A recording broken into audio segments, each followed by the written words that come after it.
Hi everyone, I'm meteorologist Valerie Mills. Thanks for logging on to My Fox Hurricane. Still tracking Ernesto, now post-tropical Ernesto. Still those sustained winds at about 70 miles per hour as the storm now about 400 miles to the northeast of Newfoundland, where they're still going to continue to deal with those big swells today into about Wednesday before this system really pulls away. So parts of the northeast, Bermuda, Atlantic Canada coastal areas still continuing to deal with some high surf from Ernesto. These tropical storm force winds still extending about 200 miles from this storm center, but we do expect some pretty quick weakening over the next 24 hours or so. So by Wednesday afternoon, Wednesday night, we should be completely done with Ernesto entirely.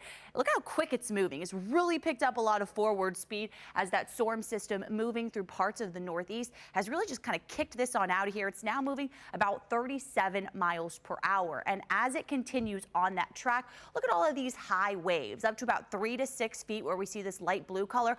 All of this just continues to pull away. So some big improvement up and down the Atlantic coast. I mean, we've been dealing with big surf and really dangerous rip currents for several days. Still some spots where we see those areas in red still under that high rip current risk for today. But then we look a little bit farther to the south, Atlantic City down to Ocean City, a moderate risk there down into South Carolina and coastal Georgia areas. Some improvement with the high surf, and that also includes eastern parts of Florida. And some good news, once we're done with Ernesto, the tropics are showing signs that they're going to remain quiet for the next 5 or 7 days, and a big part of that is all of this Saharan dust. You can see that just continuing to kick off the coast of Africa. This is right in the main zone where our tropical waves typically try and form off the coast of Africa at this point in the season. So this dry air really limiting those waves in their early development phase. And